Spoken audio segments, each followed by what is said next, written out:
It's a bit of a shocker. Breakus Lydia.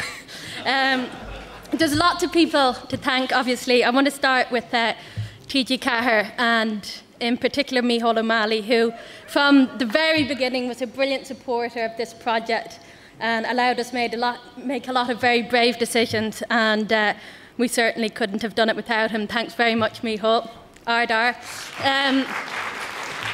The Irish Film Board, particularly Simon Perry and Emma Scott, BCI, Diarmuid Brannock, thanks very much to all of you.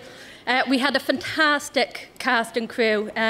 Particularly I want to thank Declan Rex, who was a dream to work with, Marcus Fleming, the writer, and also obviously Conor McPherson, on whom the idea was based on his idea.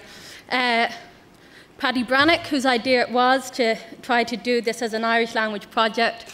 I want to thank, from my point of view, the best script editor in town, Rachel O'Flanagan, who was absolutely invaluable in the development of this project, to the project as a script editor and to me as a sister, one of 5 invaluable sisters. So I'd also like to thank Sarah, Mary, Rachel, Olivia and Catherine, and my mum Elaine, who in what was a bit of a dark time for us as a family were unstintingly supportive. Then I come to these 2 guys behind me, executive producers, Paddy MacDonald and Rob Walpole, 2 better people to have in your corner as friends and as colleagues. I couldn't imagine. So thanks a million, Paddy and Rob.